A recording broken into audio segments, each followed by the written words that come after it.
Income tax विभाग इन दिनों restaurants पर लगातार रेड मार रहा है। इनकम टैक्स विभाग को कुछ ऐसा पता चल गया है जिससे फाइनली होटल्स का खाना रुकने जा रहा है। छापों का डर क्या है? क्यों अल्टीमेटली एक पेट पूजा नाम का ऐप अचानक वायरल होने लगा है, जिसके चलते इनकम टैक्स विभाग की सुर्खियां आप अपने शहर में किसी ना किसी रेस्टोरेंट या मिठाई की दुकान पर सुन रहे होंगे। लेकिन इसी बीच में रेस्टोरेंट से जुड़ा एक मामला और बाहर निकल कर आया, और वो क्या है?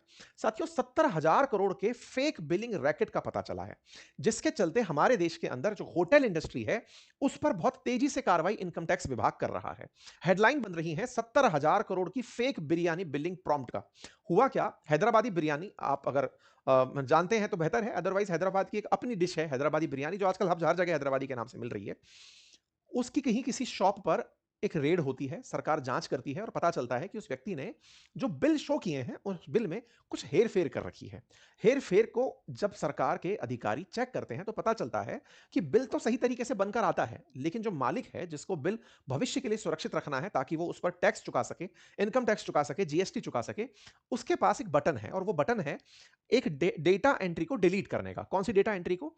कोई सी भी प्रकार की डेटा एंट्री की। 1 महीने में जो सेल हुई, मान लीजिए कैश के थ्रू कोई सेल हुई थी, उसने एक क्लिक दबाया, कैश एंट्री पूरी तरह साफ। अच्छा, कैश की ट्रेल मिलती नहीं है, क्योंकि आपने जब पेमेंट लिया था, उस समय आपने जो भी बिल बनाकर दिया, तो कर्मचारी ने अपनी तरफ से तो सारा काम किया, लेकिन उस होटल के ऑनर ने, जिसके पास लॉगिन है उस एप्लीकेशन का, उस आदमी ने टैक्स ना चुकाना पड़े तो पिछली बिलिंग पूरी डिलीट मार दी।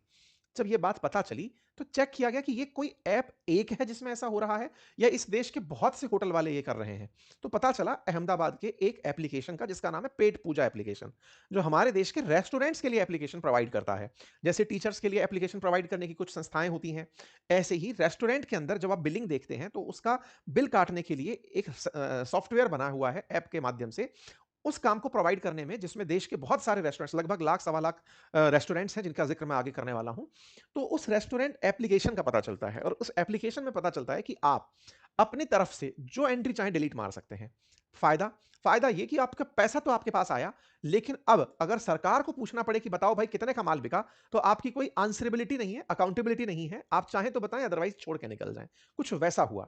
जब इसकी वैल्यू चेक की गई कि ऐसा करके कितने हजार करोड़ का सरकार को चूना लगा दिया गया, तो पता चला 70,000 करोड़ का रकम ऐसा है जिस पर टैक्स ही पे नहीं किया गया है। तो ये अपने आप में होटल्स में एक इन दिनों इनकम टैक्स विभाग के द्वारा रेड का बड़ा बड़ा कारण बन रहा है। इनकम टैक्स विभाग के द्वारा बड़े बड़े रेस्टोरेंट चेन्स में इस बात का ही रेड मारा जा रहा है कि भैया तुम्हारी एंट्रीज दिखाओ। महीने महीने भर की कई बार कैश एंट्री गायब है। रेस्टोरेंट पर यह संभव नहीं है कि कोई व्यक्ति कैश में कोई सामान ना खरीदे। आप बना रहे हो तब तक तो सबको बिल कट रहे हैं, लेकिन बाद में आप उस एंट्री को डिलीट कर दे रहे हो। तो ये एक अपने आप में देश भर की बड़ी कार्रवाई का कारण बना।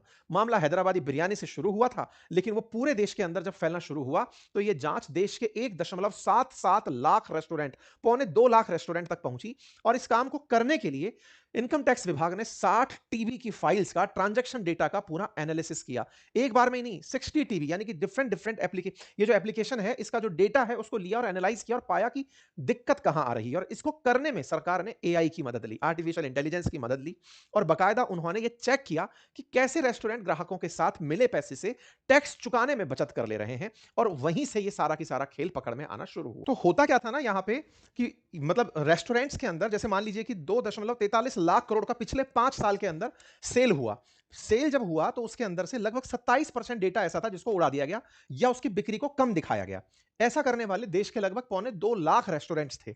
अब वो इनकम टैक्स विभाग की रडार पर हैं। उन्होंने 13,000 करोड़ के डेटा बिल डिलीट किए, लगभग 19,400 करोड़ के पोस्ट बिल मॉडिफिकेशन कर दिए, और रिकॉर्ड के अंदर कम से कम 13 से 14% हिस्सा था जो डिलीट मार दिया, या मॉडिफाई कर दिया, या किसी तरह से खेल दिया। इस काम को करने में सबसे आगे कर्नाटक, क्योंकि बेंगलोर टैक्स सिटी है, वो रहा। उसके बाद में तेलंगाना, हैदराबाद, इसके बाद में तमिलनाडु, चेन्नई, ये सब हिट रहे। और इस काम को करने में बहुत सारे रेस्टोरेंट्स ने समझदारियों से काम किया। मतलब ये समझे कि ऑनलाइन जितना भी ट्रांजैक्शन आ रहा है तो उसे तो मिटाया जा नहीं सकता, तो उसे छेड़ा भी नहीं। लेकिन ऑफलाइन जो डेटा आ रहा है, यानी जो कैश का डेटा आ रहा था, उसकी चीजों को पहले बिलिंग के अंदर तो पूरा अच्छे से शामिल किया, महीने भर बाद उसके अंदर चेंज कर लिया। और जब 5-6 साल से ऐसा चल रहा है, तो पकड़ में ना आने का कॉन्फिडेंस बढ़ गया। तो ऐसा करते करते रेस्टोरेंट्स को इनकम टैक्स की और जीएसटी की देनदारियां कम हो गई। ऐसा करने में उन लोगों ने, कुछ ने तो इतनी सिद्धत हासिल कर ली कि पूरी पूरी डेटा एंट्री में दिन का छोड़ो, मामले का छोड़ो, माल ही गायब कर दिया। एक प्रोडक्ट ही नहीं दिखाया। मान लीजिए किसी रेस्टोरेंट के यहाँ पे कोई एक पर्टिकुलर मिठाई है जो खास बिकती है, उसने उस मिठाई की ही एंट्री डिलीट मार दी कि साहब ये तो माल था ही नहीं हमारे यहाँ पे, बनता ही नहीं था हमारे यहाँ पे। अब वही उसका मोस्ट सेल प्रोडक्ट प्रोडक्ट था, मान लीजिए कोई दुकान है, समोसे की दुकान है, कचौड़ियों की दुकान है, समोसा आइटम ही गायब कर दिया, तो पूरा-पूरा सेल हमेशा के लिए गायब हो गई। इस तरीके से भी कइयों ने खेला खेला। रेस्टोरेंट आईडी का जब डेटा खंगाला गया, तब जाकर के ये सारी कहानी बाहर निकल कर आई कि साहब रेस्टोरेंट्स ने तो 70,000 करोड़ के आसपास की बिक्री इधर-उधर कर दी। आंध्र प्रदेश, तेलंगाना मिलाकर 5,141 करोड़ रुपए की बिक्री का मामला निकल कर आया कि इन्होंने घुमा दिया। मतलब हर स्टेट के अंदर कहीं न कहीं कोई न कोई प्रकार की जाँच निकल कर आई। जब जाँच शुरू होने लगी तो इसे डिजिटल फोरेंसिक और एनालिटिक्स लैब के अंदर भेजा गया और फिर एक-एक करके इन शहरों के अंदर जाँच शुरू की गई। बाद में जब ये पूरा डेटा पता चला कि इस पूरे डेटा में कोई माल फंक्शनिंग है, तो फिर बोर्ड ऑफ डायरेक्टर टैक्सेस ने इसकी जाँच पूरे देश में करने का आदेश दे दिया। ऐसे ही लखनऊ के अंदर प्रसिद्ध बॉम्बे पाव भाजी करके रेस्टोरेंट है। उसके ऊपर 7 करोड़ रुपए के कारोबार का पता चला कि साहब ये कारोबार तो बहुत करता है लेकिन दिखाता नहीं है। तमाम जगह पर इनकम टैक्स विभाग की रेड पड़ना शुरू हुई। हमारे शहर के अंदर भी कई जगह इनकम टैक्स की रेड पड़ी है। आए दिन जहां आप देख रहे हैं वहां पर रेस्टोरेंट्स की खबरें आपको देखने को मिल रही हैं। Income tax department 62 restaurants 46 city के अंदर अब तक बड़े-बड़े रेस्टोरेंट्स को, क्योंकि छोटे-मोटे रेस्टोरेंट से ज्यादा टैक्स की वसूली भी ना हो पाए शायद, इसलिए पहले बड़े रेस्टोरेंट्स को टारगेट किया गया, उनकी बिलिंग्स को खंगाला जा रहा है और फिर उनके ऊपर जा जाकर के जांच की जा रही है। इनकम टैक्स विभाग मतलब नेशन वाइड वेरिफिकेशन एक्सरसाइज कर रही है कि साहब ये लोग टर्नओवर कैसे बचा-बचा करके निकल रहे हैं।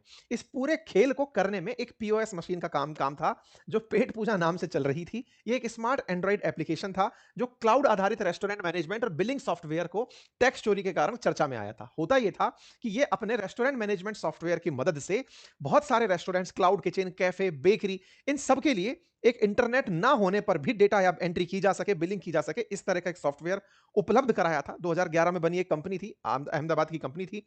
इस कंपनी में 1300 आदमी काम करते हैं, जो कि मतलब सॉफ्टवेयर कंपनी है। इसके साथ-साथ इन्होंने अपने ऐप में फीचर्स ऐसे दिए हुए थे कि अगर किसी रेस्टोरेंट को ज़ोमैटो या स्विगी जैसी जगह से कोई ऑर्डर मिल रहा है, तो वो ऑटोमैटिक उसी टैब में एंट्री कर जाएगा, इंटीग्रेट हो जाएगा। इन्वेंट्री कितना सामान उनके पास रखा है, आपको सब सामने के सामने दिखने लगेगा। 80 से अधिक रिपोर्ट्स इस ऐप के थ्रू निकाल सकते थे। क्यूआर, आप सीट पर बैठ करके क्यूआर को देखकर, क्यूआर कोड को देख करके सीधा ऑर्डर प्लेस कर सकते थे। ये तमाम जो फीचर इस ऐप ने दिए थे, उन्हीं फीचर्स में से एक फीचर था डेटा डिलीट करने का। उसका रेस्टोरेंट्स ने उपयोग किया और देश को 70,000 करोड़ का चूना लगा, क्योंकि देश को उस पर इनकम टैक्स और जीएसटी नहीं मिला। अब ये जो काम हुआ है, ये भी रेस्टोरेंट्स पर इन दिनों छापेमारी का कारण बन रहा है। तो मैं तो ये मान रहा हूँ कि जो ये युद्ध हुआ है, इसमें एक तरफ तो सिलेंडर का ना मिलना और दूसरी तरफ टैक्स का ना भरना, संयुक्त रूप से प्रभाव उनके ऊपर पड़ जाएगा जो रेस्टोरेंट्स पर डिपेंडेंट हैं या फिर बाहर के खाने पर निर्भर हैं। कुल मिलाकर देश के अंदर हालात सामान्य हो, ये सबकी आवश्यकता है, लेकिन देश देश के नागरिक समय पर टैक्स चुकाते रहें, ये आम नागरिक की जिम्मेदारी है। खैर, आप इस विषय पर क्या सोचते हैं? अपनी राय जरूर कमेंट बॉक्स में दीजिए। चैनल पर नए हैं तो सब्सक्राइब कर लीजिए। फिलहाल के लिए इतना ही।